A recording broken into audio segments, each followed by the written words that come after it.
di tengah-tengah kita, lebih utama dari segala sesuatu. Berkat Tuhan bagi orang benar. Sesungguhnya orang-orang yang diberkatinya akan mewarisi negeri, tetapi orang-orang yang dikutukinya akan dilenyapkan. Mazmur 37 ayat 22. Sahabat Iktus yang dikasihi Tuhan, dalam relasi dengan Tuhan, manusia hidup dalam dua kemungkinan, yaitu dikutuk atau diberkati. Semua orang pasti ingin diberkati oleh Tuhan, namun tidak semua orang tahu bahwa berkat Tuhan sangat berhubungan dengan pilihan hidup yang dimiliki. Hanya orang yang memilih untuk hidup benar yang diberkati Tuhan. Raja Daud sebagai penulis Mazmur ini ingin mengajarkan bahwa baik orang benar dan orang fasik sama-sama memiliki kebahagiaan. Bedanya adalah kebahagiaan orang benar bertahan, sedangkan orang fasik tidak. Kebahagiaan orang benar bertahan karena ada intervensi ilahi. Tuhan memberkati orang benar. Apa saja berkat Tuhan bagi orang benar? 1. Tuhan menetapkan langkahnya. Ayat 23. Tuhan menetapkan langkah-langkah orang-orang yang hidup berkenan kepadanya. Istilah menetapkan berarti menjadikan tetap atau mempertahankan supaya tetap dan tidak bisa diubah oleh siapapun. Tuhan berdaulat mengatur segala kejadian yang telah dan akan dialaminya dengan meratakan jalan dan memberi arah yang tepat agar orang benar dapat menjalaninya. Tuhan memberikan bimbingan melalui firman-Nya yang tertulis, tetapi juga melalui bisikan hati nurani yang berkata, inilah jalannya, berjalanlah mengikutinya. Tuhan tidak menunjukkan jalannya kepada orang benar dari jauh, melainkan membimbingnya langkah demi langkah. Layaknya menuntun seorang anak supaya dapat terus bergantung kepada bimbingannya. Dia berkenan akan jalannya dan disenangkan oleh jalan-jalan kebenaran yang dipijaknya. Tuhan menetapkan jalannya sesuai dengan kehendaknya, sehingga orang benar dapat hidup memenuhi tujuannya, yaitu hidup memuliakan Tuhan. 2. Tuhan menopang tangannya. Ayat 24. Kata menopang menunjuk pada tindakan Tuhan mencegah orang benar mengalami kehancuran, baik oleh karena dosa maupun kesusahan. Apabila ia jatuh, tidaklah sampai tergeletak. Orang benar mungkin saja terjerambat dalam sebuah kesalahan, tetapi anugerah Tuhan akan memulihkannya melalui pertobatan, sehingga ia tidak akan sampai tergeletak. Meskipun ia bisa saja kehilangan sukacita untuk sementara waktu, namun sukacita itu akan dikembalikan sebab tangan Tuhan selalu menopangnya. Orang benar mungkin saja merasa tertekan, dipermalukan dalam situasi tertentu, dan jiwanya menjadi lesuh, bahkan nyaris putus asa. Tetapi dia tidak akan sampai tergeletak.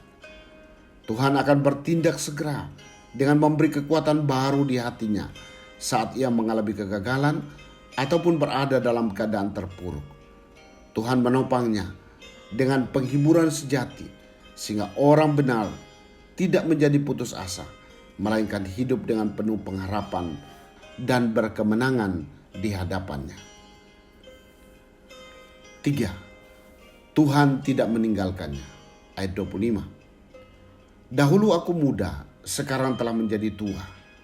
Tidak pernah kulihat orang benar ditinggalkan. Penyertaan Tuhan bagi orang benar tidak pernah putus. Bahkan anak cucu orang benar tidak dibiarkan terpuruk sampai harus meminta-minta roti.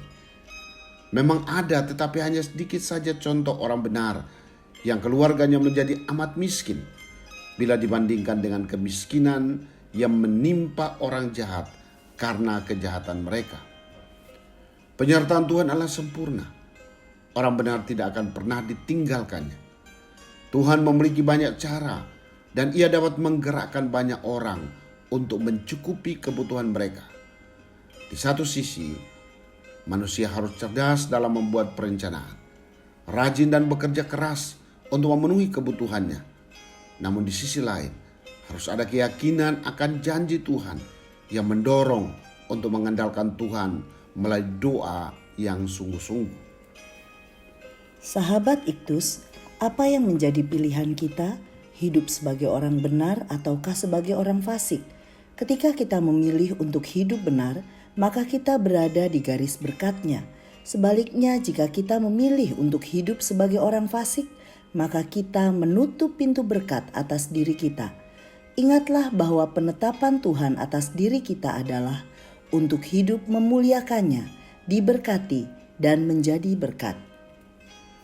Saya adalah orang berdosa yang telah dibenarkan oleh Tuhan.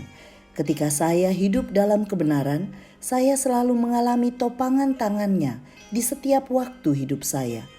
Tuhan tidak pernah meninggalkan saya sendirian. Ini yang membuat saya optimis menjalani hidup ke depan. Janjinya, Ia tidak akan membiarkan saya menjadi peminta-minta, karena Ia menetapkan saya untuk hidup diberkati dan menjadi saluran berkat-Nya. Sahabat Iktus yang dikasihi Tuhan, apakah saya telah memilih untuk hidup sebagai orang benar dan bukan sebagai orang fasik? Sudahkah saya mengalami berkat topangannya dalam setiap jalan yang telah ditetapkan untuk saya lalui? Apa yang seringkali membuat saya meragukan janjinya bahwa Tuhan tidak akan membiarkan saya dan anak cucu saya menjadi peminta-minta? Tuhan Yesus, saya bersyukur karena Engkau telah menetapkan setiap jalan hidup saya dengan rancangan yang mendatangkan damai sejahtera. Engkau juga yang terus menopang saya ketika saya merasa lemah dan hampir jatuh. Saya mempercayai-Mu sepenuhnya untuk langkah hidup saya ke depan, untuk saya dan bahkan anak cucu saya. Bimbinglah saya ya Tuhan, agar senantiasa hidup dalam kebenaran-Mu, sehingga hidup saya diberkati dan menjadi berkat. Amin. Di dalam kebenarannya tersimpan berkat-Nya turun-temurun. Kristus ada di tengah-tengah kita, lebih utama dari segala sesuatu. Kristuslah yang harus ku beritakan hingga datangmu Kristus.